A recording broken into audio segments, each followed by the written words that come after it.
Hello, hello everybody. Welcome and thanks for joining our session today on financing the circular economy. My name is Patrick Schröder. I'm a senior research fellow at Chatham House, where I lead the research and our project on the circular economy. And the topic of financing the circular economy is an area that we've been looking at for about the last year or so. And it's an important area for the circular economy, and it's an area that's receiving increasing attention, but it's still not very well understood and not very well researched in terms of, we look at it in comparison to, for example, circular economy business models or innovations in technologies and materials. And based on the research that we've done on the discussions with stakeholders that we've had over the last year, convened a number of virtual roundtables. We are going to publish our findings in a research paper in a few weeks' time on the 19th of July. And I will, at the end of the session today, I will give a short overview of the key findings of the report. But before we come to that, we have a lineup of very exciting lineup of speakers and specialists who will discuss the circular economy finance from their various areas of work and perspectives. And many of the areas that will be discussed are also parts of the research that we've done. After those introductions by the speakers, there will be the opportunity for Q&A. So if you have any questions or comments, please post these in the Q&A function. And then we try to discuss as many of the questions as possible. Just also to mention, we're recording this session. We'll post it later on the Chatham House website. And so it's not Chatham House rules that we're using today. So it's public for everyone to view later on. Before we jump into the sessions, we have prepared a short poll, and I'm going to launch that now. So you will see the questions there. So the first question we'd like for you to get some input on is, what is your level of knowledge about the circular economy finance? And the second one, whether you're currently already working in the field of circular economy finance. You could give us some inputs on that, that'd be great. So I think you'd be able to see also the results as they're coming in. So we can see that most people seem to have either a high or at least medium level of knowledge and understanding of financing circular economy, which is great. And we also can see that some people are already working in this field, but actually most are not.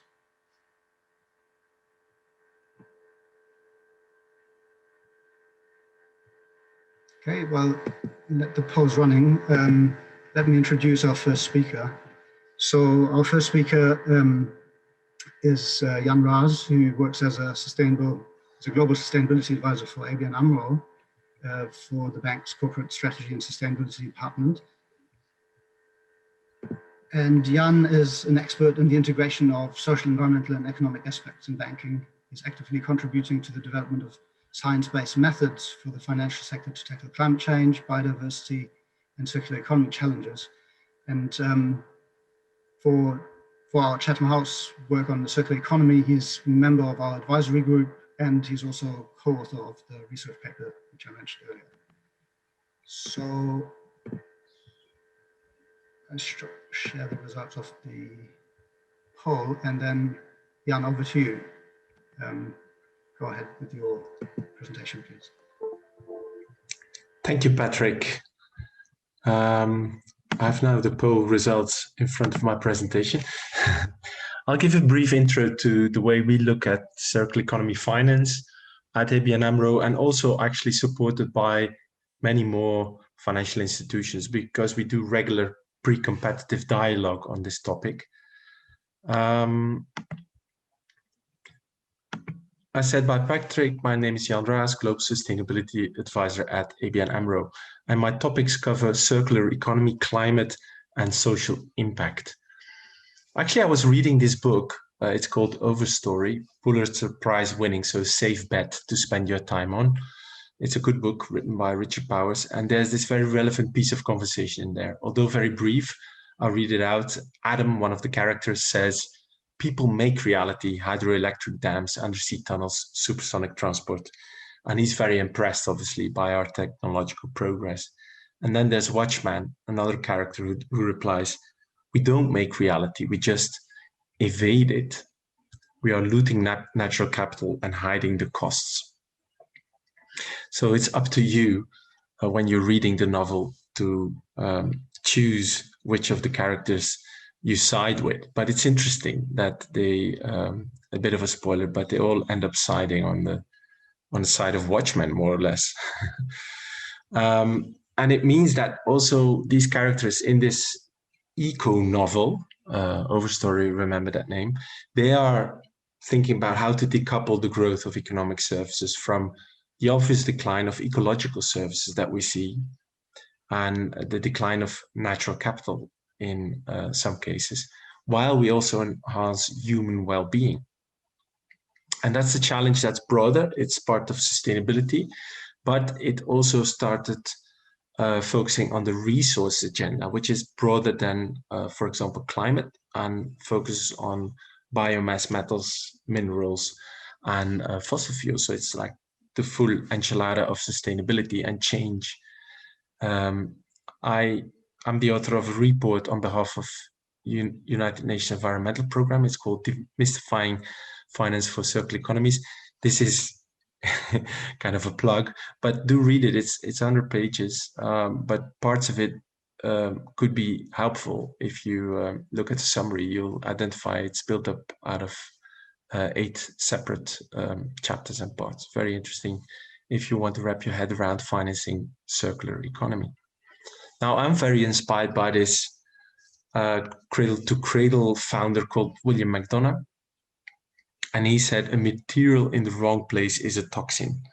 And he gives this example how even water, if it's in the wrong place in your lungs, can be a toxin. I mean, just think about it. We put a lot of material due to our economic activity in the wrong place, and what that could do to other beings, I mean, not always humans, but just to the natural environment.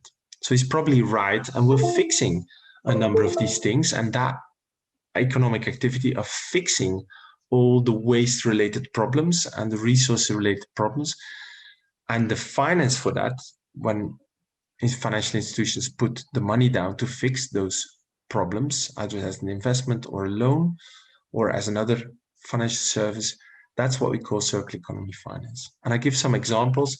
It's about large industrial companies taking road surfaces, cleaning them of hazardous materials, because rules and regulations have changed. There used to be more stuff in there than now allowed, so they need to clean it out, and then they can reuse it only then for new surfaces of roads. There's whole parts of cities being built according to circular principles. What does that mean? In a lot of cases, it means that you don't tear down what's there, but you, in this case, take the blue parts. This is a former prison district being redeveloped by the Office of Metropolitan Architecture into a fashionable city district of Amsterdam. So, but the blue parts remain, and they were there before. It means you actually trade materials, even the leftovers of planes. You can trade them internationally as resources for other purposes. It means we shift from fossil fuels to another category, bio-based, biomass. So those internal shifts within the circular economy agenda are also considered circular economy finance. And one of the toughest of all for financial institutions to wrap their head around is when a product shifts from ownership to usage. Even an elevator, this Mitsubishi elevator that you look at is in one of the buildings of ABN AMRO, can shift from possession. ABN AMRO could buy it and actually will pay, let's say £50,000 for an elevator, or you could lease it from Mitsubishi and pay per transport movement. And then that itself can become circular because Mitsubishi knows what to do with the resources at end of life of the elevator, and the actual owner, most of the owners of elevators don't know what to do with it at the end of life, and hence it becomes scrap metal more easily than Mitsubishi could give it a second life because they know ins and outs of the product. So that's one of the toughest ones to finance. Well, we can talk about the conditions that led us here, but it really has everything to do with, we used to operate an economy within a empty world. Let's say the economy had not hit the boundaries of the ecological world, but now we have a full world in the way that our economy has definitely hit the boundaries of the ecological world. Now, looking at resources, there's tons of studies from McKinsey Boston Consultancy Group that reach boardroom level in the financial sector and that actually project economic benefit. That's what triggers companies from the financial world to look at this, the promise of profit. It's not all profit though, so some things will change, jobs will shift, so there is constant analysis going on of what, who will be the winners and the losers. Now, there's a number of private institutions already on the road to developing products, either investments or loans. This is a screenshot of the parties in play, and there's more of them every single month. It all started with the European Investment Bank actually gathering a group of national promotion bankers, as they are called, from Poland, Germany, Spain, France, and Italy, to actually stimulate with a 10 billion euro fund the growth of these activities in the real economy. So the public sector and the private sector are not only blending, but they are also inspiring each other to up the game for circular economy finance. There's a definition by now by the European Commission as part of the EU taxonomy that says there's broadly 4 categories that financial institutions can focus their efforts in circular economy finance on. Now, the conclusion is, even if we know the categories, there's still a lot of challenges in the public policy space. Fiscal policy needs to change, probably more taxing on resources instead of labor, because labor is needed to actually change over to circular economy. Also, extended producer responsibility, that producers remain responsible for the product that they put out in the world. Digital tagging is very promising because you can track resources across the world. And there's the whole shift in social policy that comes along with shifting to a circular economy. Some of it fighting the negative effects of a gig economy, and some of it truly looking at the shift of extraction jobs, which could shift from, for example, mining to what we call urban mining, which is the reuse of resources in existing material streams. So I thank you for your attention. I hope this pitch has given you some visuals on what we mean with circular economy finance, and I'm open for questions. That's great. Well done. Thank you very much, Jan, for the introduction to the circular economy and the finance landscape. And if you have any questions, Jan, please post them in the Q&A box. And then we move straight on to the next speaker that we have, Ellen Brookes. Ellen is an executive in CDC's climate change team, where she co-authored and launched CDC's 2020 climate change strategy. And the strategy articulates CDC's net zero portfolio commitment and the approach to Paris alignment, including investing for the transition to a circular economy.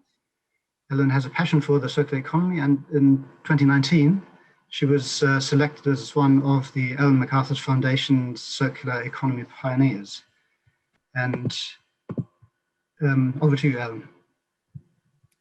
Great, thank you, Patrick, and thank you for inviting me to speak today. It's great to be here at London Climate Action Week, and I wanted to take a couple of minutes to talk about what CDC is doing in terms of investing for the circular economy, and also why we very much see the circular economy and climate coming together as 2 incredibly important sustainable development objectives that we're working towards. So a few moments on CDC.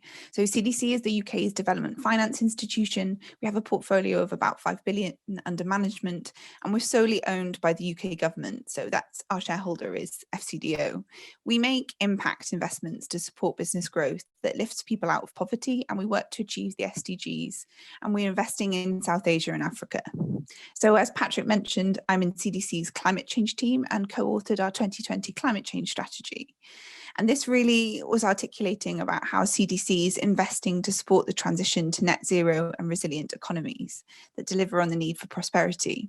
And I think a huge and important part of that is actually this shift to a circular economy. So we know that decarbonisation needs to happen in every sector of the economy. We tend to often talk about the energy transition when we talk about climate, but actually it's becoming more and more clear, and there's a huge growth of research and reports talking about the decarbonisation of the material economy. And that is what makes me so excited about the circular economy as a solution here. So to give everyone one statistic, the Ellen MacArthur Foundation has recently co-authored authored a report on this subject, and they estimate that 45% of the emissions reductions we need to get to net zero by 2050 come from sectors that produce material goods such as cars, clothes, food, and other products that we use every single day. And so the circular economy, whether it's by extending the lifetime of a product, incorporating recycled inputs, and reducing reliance on virgin materials, all the things that Jan really helpfully just outlined, is a huge and important solution for tackling these emissions. And so that's really why circular economy was mainstreamed into CDC's climate change approach. And now I just want to give you a flavour of what that means in terms of tangible investments. So a couple that we have in our portfolio at the moment, we're invested in NEPRA, which is India's largest dry waste management company, specialising in collection, segregation and processing of dry waste, and particularly important plastic, because we know that much of the plastic that enters the ocean is coming from the South Asian region. We're invested in a business called Sanergy via Novastar Ventures, and this is a company which builds affordable sanitation facilities, particularly in urban areas, and then the organic waste is collected and converted into products such as organic fertilizer. So I think nice examples there of both closing the material loop and also the organic loop in that butterfly diagram that some of us will know who are circular economy nerds on the call. And a third example that I really wanted to speak about today was a business called Roserve that we're invested in. So this is a wastewater treatment and particularly its wastewater recycling company. And we actually are so excited about this from two aspects. I mean, firstly, there's a huge climate adaptation angle because it's operating in India in areas of high water scarcity and builds that resilience to that water risk, but also clearly it's mainstreaming this recycling principle, which is also circular economy. So it's really nice to see these impact goals of ours coming together in different investments. And so certainly in recognition of both the climate crisis, the biodiversity crisis, the plastic crisis, we as an institution want to do much more in this space. And so we're looking at sectors such as waste management and material recovery and alternatives to plastics as an increasing investment focus for CDC. Also very passionate about e-waste, both as a solution which we might find investable opportunities for, although it's very early stage scoping work that we're doing at the moment, but also portfolio value add work, particularly through our ESG team, which I can touch on later. So yes, so just to close off, I think circular economy is hugely important for the climate transition, and it's a real area of focus that we need to bring these fields together in order to achieve the SDGs.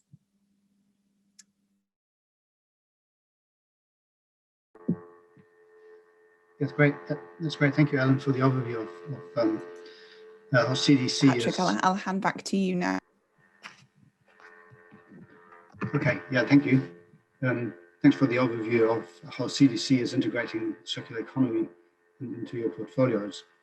And yeah, again, if you have questions to Ellen, post them in the Q&A box. And we then go to our next speaker, Dr. Innocent Onah. Is a sustainability expert for the African Development Bank. He has over 50 years of experience on climate policy and practice in sub-Saharan Africa.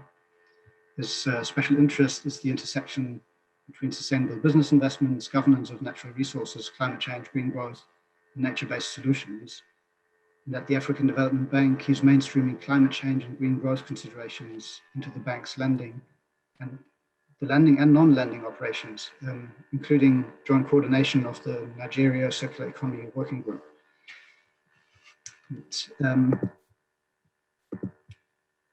Innocent, yes, over to you.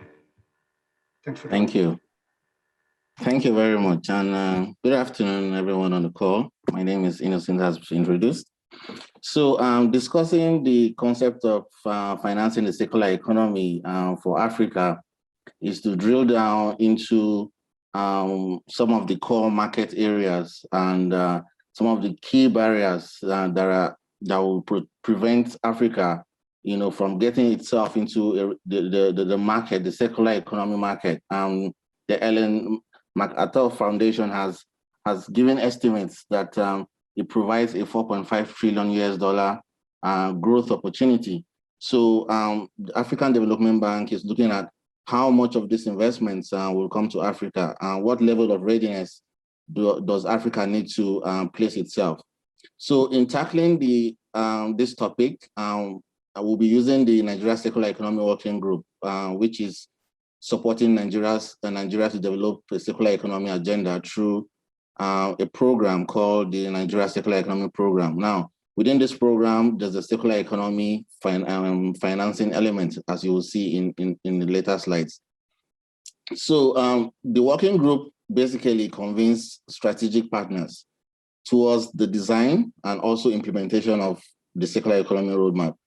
And this, as you will see in my presentation, it is benched on the Africa Circular Economy Alliance's 5 big bets.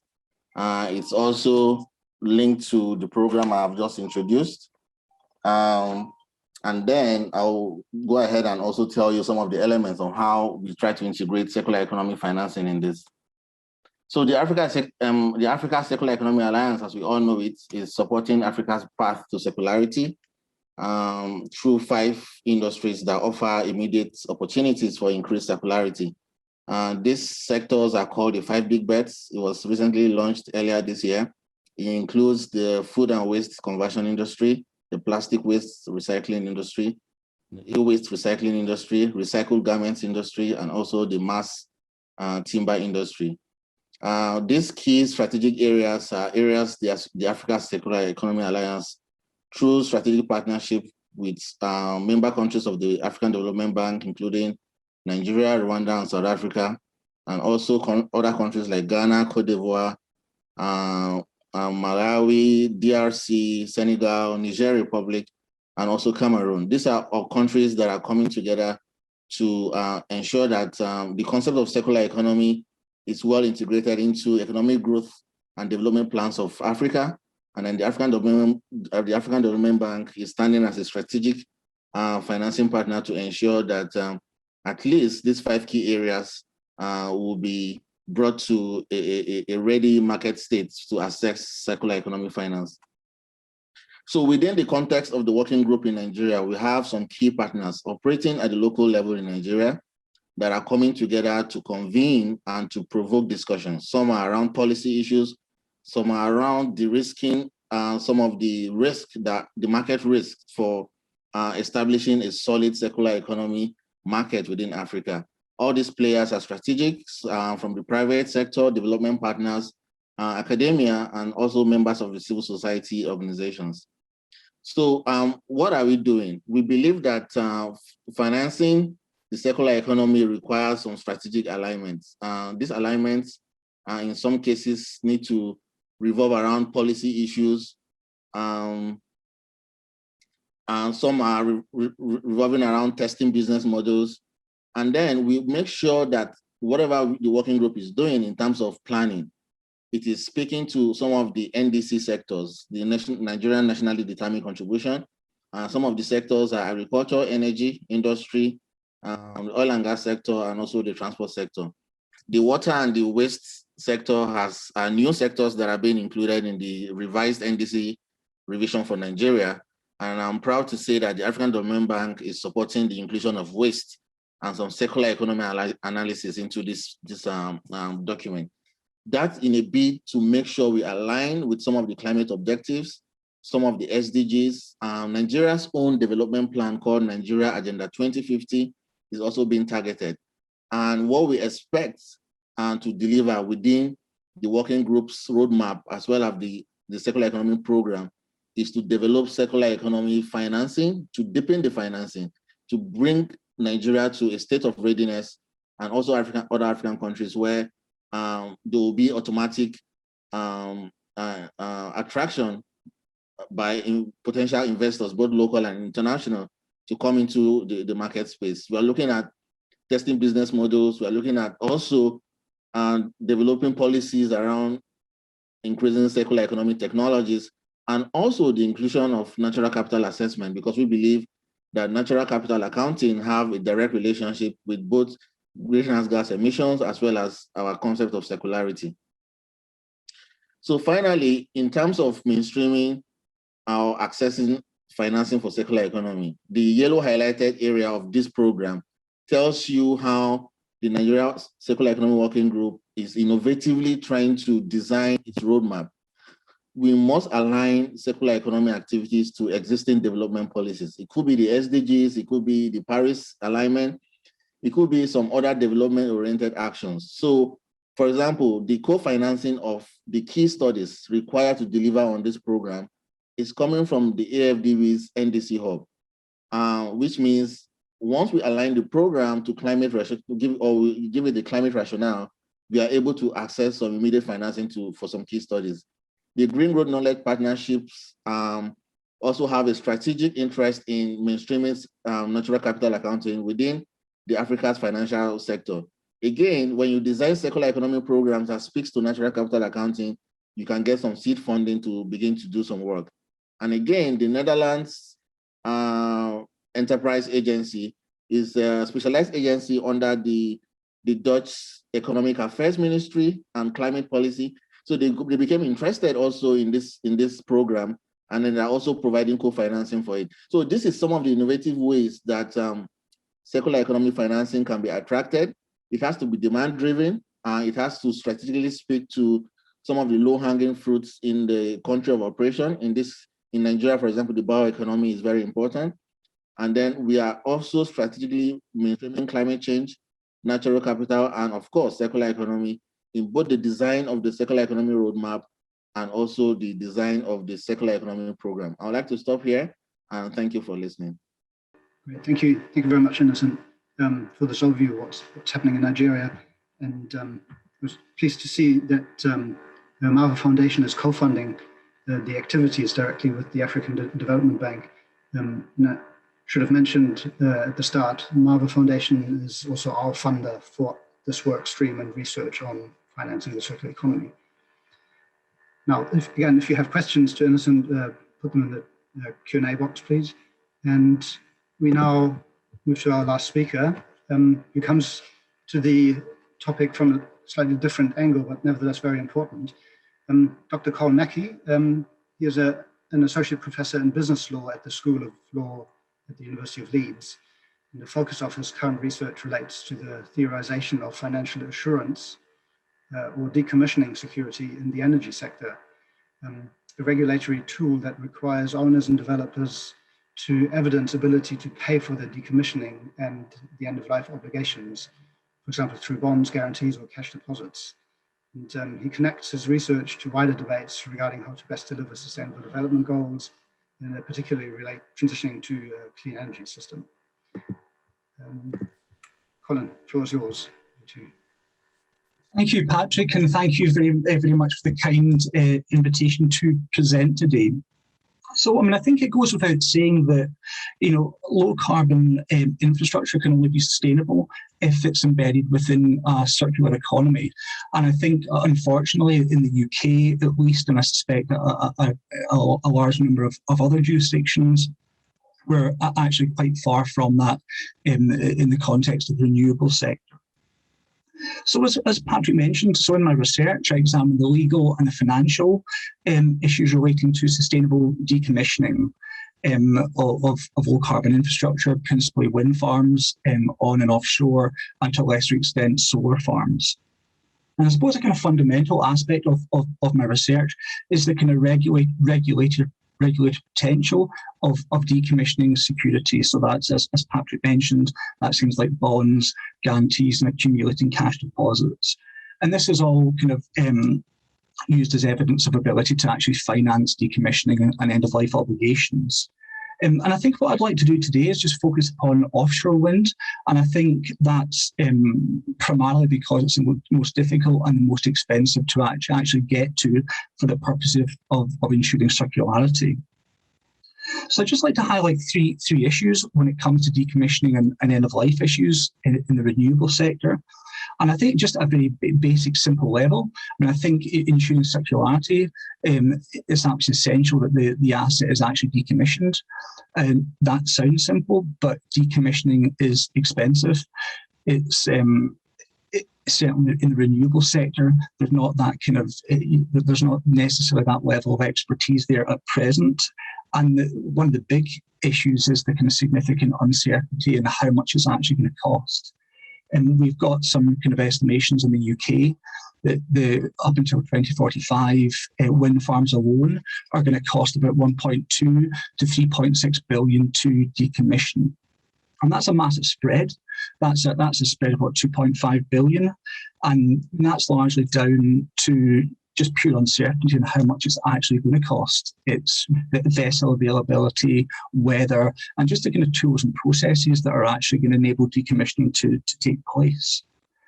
On the onshore wind sector, we don't actually have any legal requirements to evidence decommissioning security. It tends to be done at a very local level by local planning authorities, which results in differential behaviour at the local level. And I suppose just the obvious point, the kind of troubling point from a circular economy perspective is if we can't finance decommissioning, we've got valuable components that are going to lock into kind of rusting, dormant infrastructure. So, thinking about how we finance decommissioning in the UK offshore renewable sector, it tends to be done across years 10 to 20 of the project. And what will usually happen is there's a kind of accumulating deposit of funds or accumulating cash deposit over years 10 to 20. And obviously the issue is that if you have insolvency, bankruptcy, or just kind of pure financial deterioration in that period before there's a full accumulation, then inevitably you're going to have a deficit to try to plug after that bankruptcy's taken place. So, there's options to maybe try to reach through to an associated company, but we're presuming that company is in a better financial position, which it may not necessarily be. Okay, so that's the first issue, just actually ensuring decommissioning actually takes place, and that necessitates the financing of it. I think the kind of second kind of troubling point is the fact that there seems to be an expectation amongst developers and owners of offshore assets that the cabling is going to remain in situ. In the literature that's kind of examined in the decommissioning programs, that's very much the expectation amongst developers. So essentially, you've got thousands of kilometres of copper cabling that's going to remain underwater, and it can then be fed back into the economy. We've got to balance that against the environmental arguments about disturbing that cabling after 20, 30 years. But I suppose that really kind of speaks to the importance of kind of differential designs and coming to some sort of technological solution to that. And I think the third issue, which many of you may be aware of, it's the fact that blades, the turbines blades, aren't recyclable at the moment, largely due to their composite nature.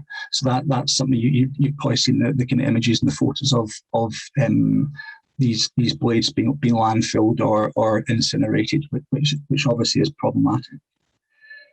So I'd just like to touch upon some points. If you think positively moving forward, how do we kind of facilitate reuse, recycling of renewable energy infrastructure? I think there's quite a lot to learn from the end-of-life vehicles directive, which has it's certainly been a success. And I think it essentially just goes back to design.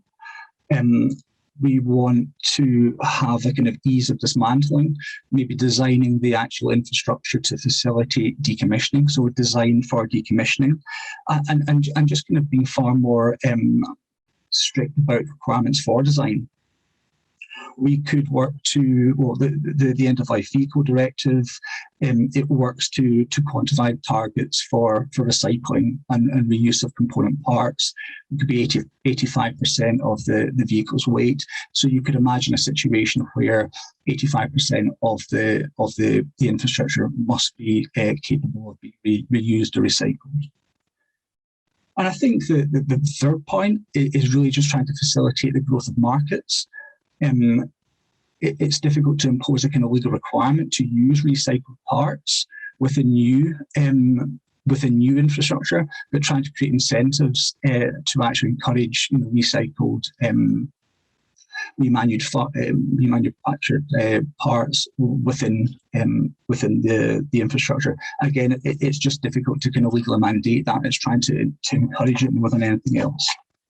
And just one final point, I think it's just kind of promoting this idea of producers probably bearing some significant portion of these costs in line with principles of the extended producer responsibility. I think the difficult question comes down to, okay, are we talking about individual or collective responsibility? And there's some difficult set of questions to discuss about that. Thank you. Great, yeah, thank you very much, Colin. That's definitely in a very relevant area to look into, especially as more and more renewable energy and low carbon infrastructures come to the end of life. Just wanted to and ask a question now that we're going to the Q&A round. And some of you touched upon that briefly, but because this is now also in the context of the London Climate Action Week, could you explain very briefly from your perspective, how does the circular economy now link again to climate change, especially the finance part? Maybe you start with Jan. Could you give us, from your work, very briefly explain on that? Now, what people often forget is that the circular economy operates with 4 categories of resources, and fossil fuels is one of them, actually a quite large one if you look at any of the graphs that document the circa around 100 billion tons of extracted materials on an annual basis that keep our economies running. I think about a quarter of that is actually related to fossil fuels. So the whole agenda of burning fossil fuels where they emit CO2, contribute to climate change or global warming, is integrated in the circular economy, but it is really the resource aspect of it. So it's more looking at the volume of fossil fuels. And it also correlates to what will we have when we replace those global warming causing fossil fuels. When combusted, we replace them by something. And that's where also other resources come into play. For example, metals, like platinum group metals for batteries and wind turbines. I'll keep it to that. Yeah, thank you. Ellen? Great, yes, I think just to complement that, really, from an investor perspective, we've signed up to the Task Force for Climate-Related Financial Disclosures and are implementing the recommendations of the task force. And one of the things that it asks you to consider is climate risk, so physical climate risk on your assets, but also transition risk of the transition to a low carbon economy. And if we think of that in the context of the transition to the circular economy, both transition risk and transition opportunity, I think that's a hugely helpful framing for encouraging investors to do more on circular economy. So just on the opportunity side, if we think of the opportunity of investing in the kinds of circular economy solutions we've been talking about today, that's certainly starting to be an increasing financial trend. So public equity funds are really increasing in this space. I just heard from the Ellen MacArthur Foundation that in 2020, for example, there was 300 million of assets in public equity funds for circular economy in 2020, and that's grown to 7 billion in 2021. So small amount, but a huge growth curve.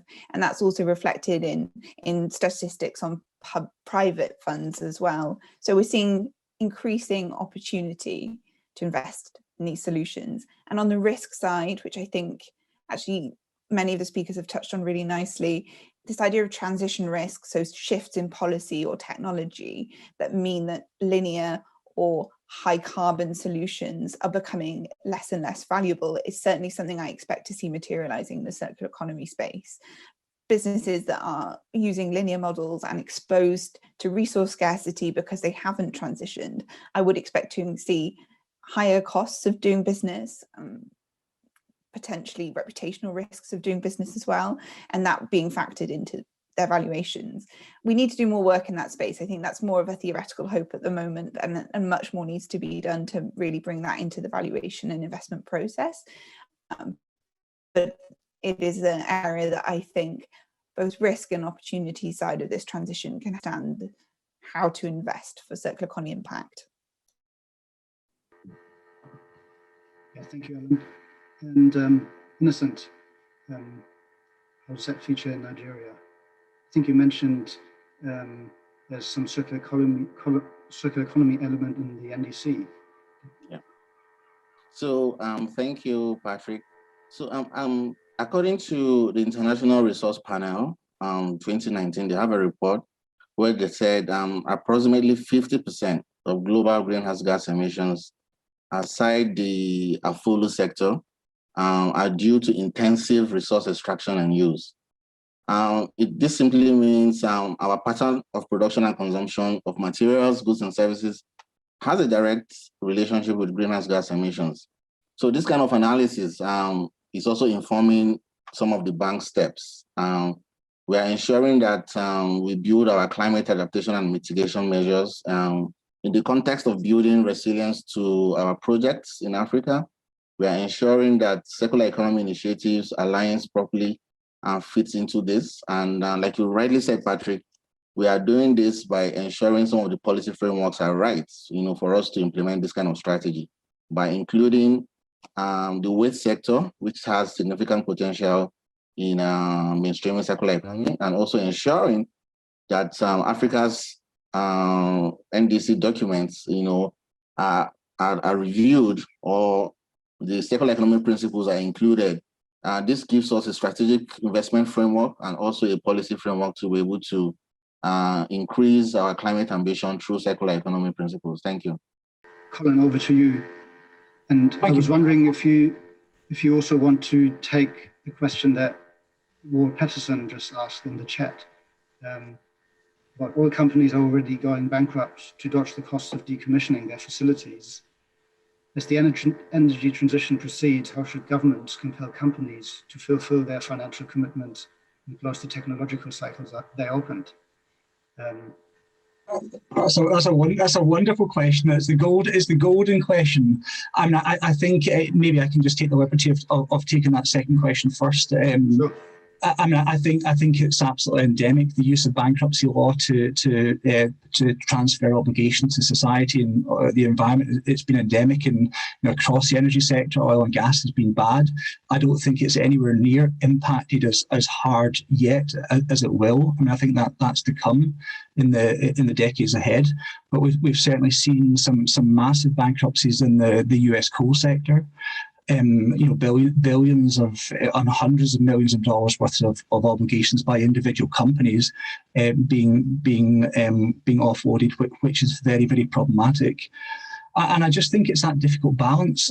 And I think part of it comes down to the discretion that regulators have when it comes to requiring the financial assurance. And it's this particularly when you're trying to encourage kind of green growth and renewable energy infrastructure development.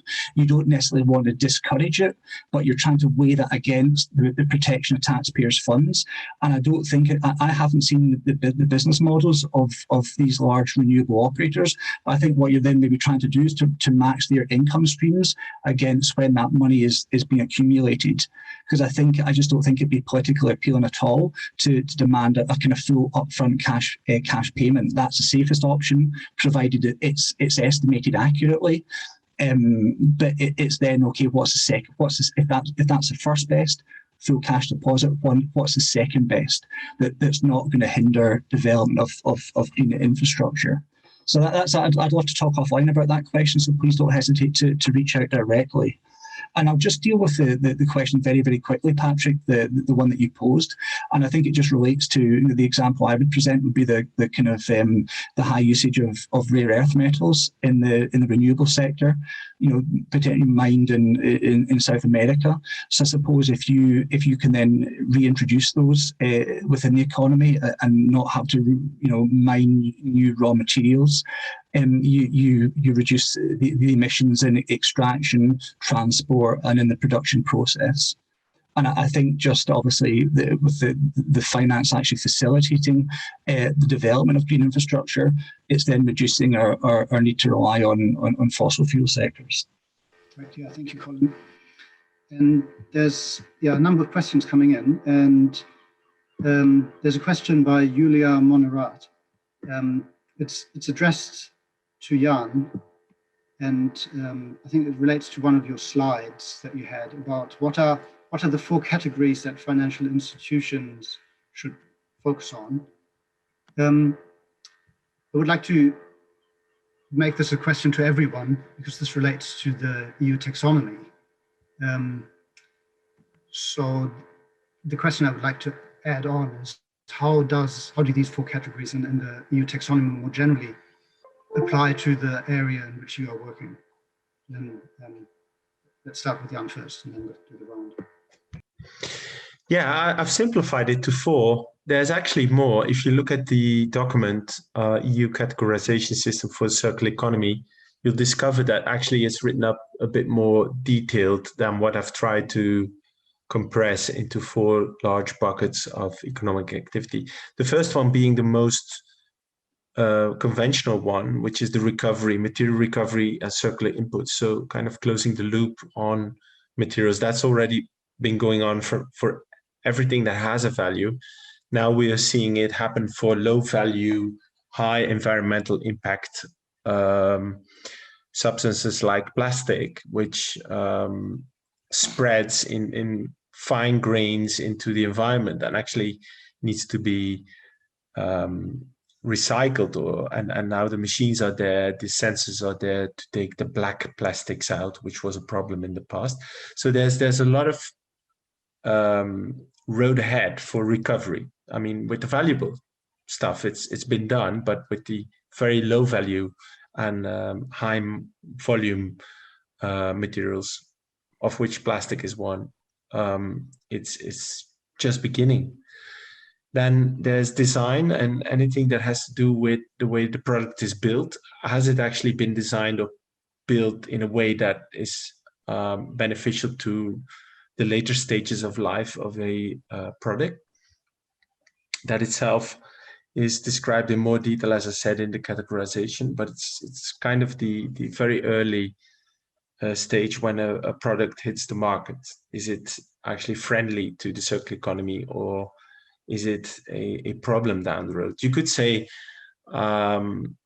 batteries in electrical cars have historically now been stored for quite a while by national recycling agencies. I'm talking here maybe about the context of the Dutch recycling institution for cars, and they've stored this for a while, studied how to do it, and now they are able to make some value out of it. But in general, it would have been helpful, in line with Colin's story, that the batteries would have been built with the deconstruction in mind. Then the studies would not have taken 3 years when the batteries had already hit the market. But they've decently stored them, and then they experiment with them, and now they start knowing what to do with them. So it's kind of this cycle we're in. But anything that goes to market when it is already clear how the resources will be recovered is obviously better. So that's the second category. I'll speed up a little bit. The bottom half are where products and IT get combined to actually improve traceability and recovery. It's often the case that less resources can be used to deliver a service to society. Talking from my own experience, I don't own a car anymore. I actually rent it when I need it, but that's only because there's these services around me, multiple services that give all kinds of mobility options. Could be scooters, could be cars, could be larger cars, could be vans. If I need a van, I'll rent a van. And it's a point-to-point rental. So actually you take it, you bring it somewhere, and then you end the rental period. None of that would have been possible without the IT infrastructure behind it. So the EU definition also covers some of these enabling companies, and those companies that use those enablers to change their service offering from possession-based to usage-based. And again, the whole assumption is there that the one who launches the product is best suited to actually know what to do with the materials when they reach a stage in their life, second life, third life, etc. I'll leave it to that, but I hope I've shed some light on the categories in that definition from the EU. Yeah, thank you, Jan. And maybe quickly, Ellen, could you tell us how far the taxonomy is relevant for CDC? Yeah, no, definitely. And Jan, I think that was a great intro into what the 4 categories are, and we've really picked up those categories and used them to help us define our circular economy investing approach, which is something we're working on actively at the moment. But I think the beauty of a taxonomy which has clear benchmarks about what does and doesn't fall into those categories, and I do think the next round of work from the Circular Economy Working Group in the EU, which will further define these benchmarks, will be hugely helpful. But having those clear categorizations means that we as an investor can say, yes, this is a circular economy investment, or no, this isn't. And that really helps us, firstly, decide where to direct our capital when we want to invest for circular economy impact, and secondly, to avoid greenwashing. And I think particularly with these new and emerging areas, what does good impact look like? What does real transformation in this thematic investment space look like? Having a taxonomy that can help us define that and avoid greenwashing is hugely important. So we do use it at CDC.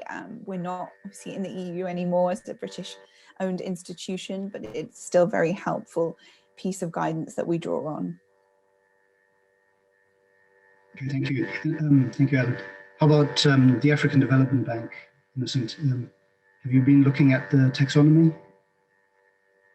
Yes, absolutely. I'll just quickly share, go back to one of my slides that I spoke about our policy alignments in our projects, so as to clearly see some of the areas that directly links with the EU taxonomy. I mean, the bank with other multilateral development banks are working within an MDB working group of aligning our projects and actions with the Paris climate change alignment. And then within this framework, the EU taxonomy is being deployed, is being considered. And specifically for the circular economy intervention that I mentioned, that I presented in this as a case study, we are applying some of the EU taxonomy. The 6 environmental key objectives are being considered. Some are on climate change mitigation, adaptation, the EU taxonomy objective of do no significant harm, protection of ecosystems, biodiversity, pollution control. All of those things are usually being considered in our framework. And of course, we believe that the EU taxonomy is very strategic and catalytic in terms of long-term sustainable investments, not only in climate financing, but also circular economic financing.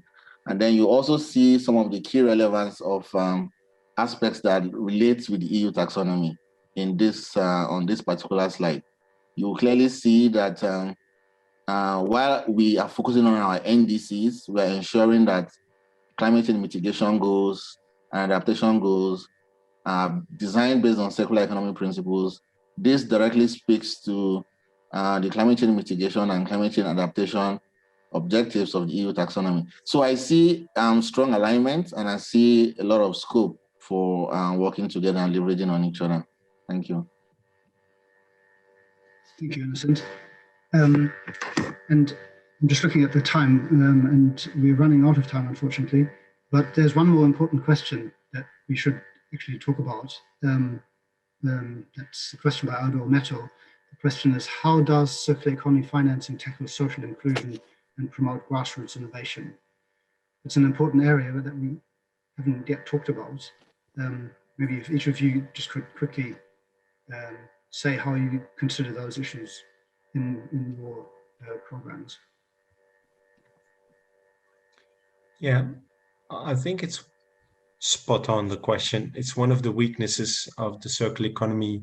It actually hasn't fully integrated that aspect, and it's sometimes even heading the other way. I mean, if you think about servitization, or when you launch a service instead of a product, then the jobs attached to that model, well, talking about decent jobs, I mean, talking about job protection, labor conditions, labor rights.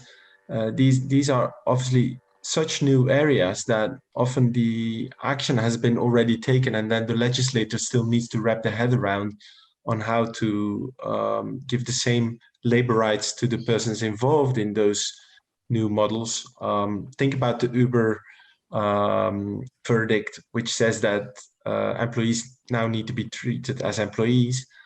So that really is at play. I don't think the legislator are completely lost here. They're actually adapting to the situation, but it's something that wasn't integrated in the design of circular economy at first, and now gets far more voice when we see the effects, when we start experimenting with the change. It's also something that's in the report, isn't it, Patrick? The inclusive aspects of it. Yes, it is. So we try to pay attention to this in the report, especially looking at how circular economy finance can be linked to just transitions and also achieving positive impacts on some of the social SDGs relating to working conditions, inequality. Maybe Ellen, if you could say how at CDC how are you bringing this issue of social inclusion into your circular economy finance projects? Yes, definitely. So one of the three building blocks of our Paris alignment approach is focus on a just transition, because as everyone's spoken about today, this is not just a technical transition. If we don't have a strong social element focusing on inclusion, decent work, decent jobs, and engagement of communities in all areas of the economy which we need to transition, the transition won't be successful. And so I think it's absolutely an essential question to ask and an essential discussion to have. So we bring the just transition into all of our investments that we are making, with the sustainability impact at the core of them. Okay. Innocent? Thank you very much. This is a very, very important question because as a bank, as a development bank, we have some key strategic instruments that we use to screen most of our project investments. They fall under the environmental and social safeguards instrument. And under the social safeguards instrument, women and youth are strategic project participants. We are not applying our circular economy strategy in isolation of this existing safeguards instruments. We're ensuring that our ESG policies and our ESG instruments are taking key consideration of some of these safeguards instruments to ensure that the roles of women and youth are properly integrated. The informal sector of circular economy, when you drill down to Africa, you realize that there are already some waste collectors, for example, but they're not properly documented. Their economic activity is not properly accounted for. So in the circular economy program that we're trying to pilot in Nigeria, we're ensuring that this informal sector is properly captured. A lot of them, women and youth, play a huge role, and we think we'll do better justice if we capture these market participants, and we are doing that already. Thank you. Thank you, Lucian. Colin, how does this relate to your work? Yeah, I mean, I suppose it doesn't necessarily relate directly to what I do, but you can see the obvious need for solutions. We need solutions, and we need innovative solutions. And I suspect there's going to be a large role to play by grassroots innovation. It can be smaller players occupying spaces where the bigger players aren't going or aren't willing to go. So I suppose that finance is just kind of creating those opportunities for individuals and smaller companies to get started with their ideas. Okay, yes, thank you. So we're at the hour. That's officially the end.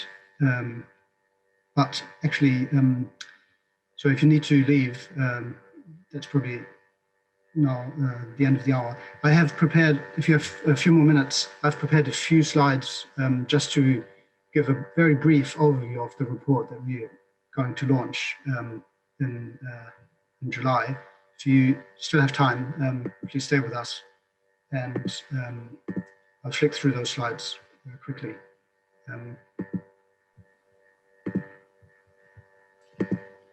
So I hope you can see this.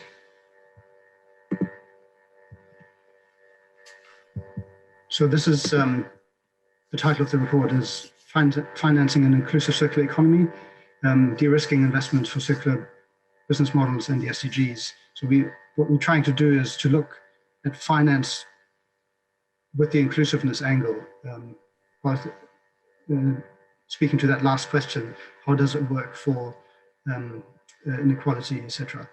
And so the objective of the paper was to provide a high-level overview and analysis of the current investment landscape and developments in finance for the circular economy transition. So we have roughly 5 parts to explain what is circular economy finance, and look at the sustainable development goals, how the circular economy can contribute there, how to de-risk finance, and then how to link it to just transition post-pandemic. Then we've also made an attempt to estimate the size of the circular economy finance, and we commissioned a separate working paper on this aspect. And here we try to look at corporate spending, government spending, some of the new circular economy investments funds that have emerged over the last couple of years, but also looked at ODA and the SDG context. So overall, the findings is that we need new instruments and models really to finance circular businesses and innovations at scale. At the moment, it's despite the growth in circular economic finance and spending, it remains quite small scale, especially in comparison with spending in the linear economy. So if we want to drive a fast and effective transition on national levels, so we need the current levels of spending are too low on this one. So then in the SDG space, what we've done, look at the SDGs, how these are funded, and as you know, SDG 12 is the core SDG for the circular economy, although there's circular economy solutions and others, but it's currently the least funded SDG. So we looked at some of the recipient countries and a lot of SDG 12 funding. So these are some of the countries which are currently receiving ODA funding related to this. Vietnam, Egypt, Jordan, Turkey are the main recipients. And a lot of this goes into circular innovations in manufacturing and industry.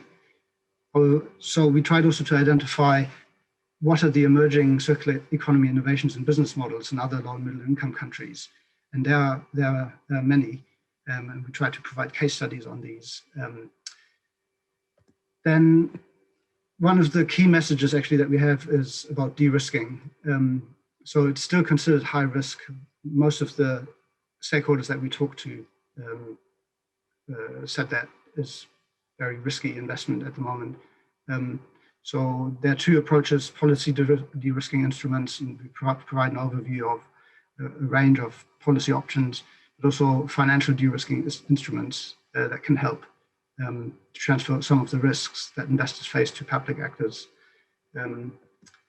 Then we've tried to look at what's happening post-COVID, and there are some initial signs that circular economy is also funded through the recovery packages, but there's much more scope to do this, especially in view of a just transition. So there needs to be some more efforts to make this inclusive, but also take into account the creation of new jobs, invest in skills and decent work. So that's just some of the key messages that we have, and the publication date for the paper is July 19th. It will be published through the circulareconomy.earth site and the Chatham House website, and we'll also share this through our social media.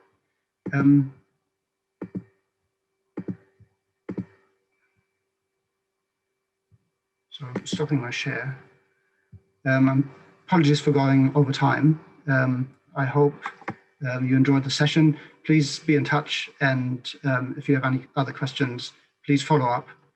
And it's the journey of the circular economy finance is actually, I would say, only at the beginning. There's a lot more work to be done, and we need to make a concerted effort to make this also inclusive, not just finance in Europe or the US, but really take a global approach. I'll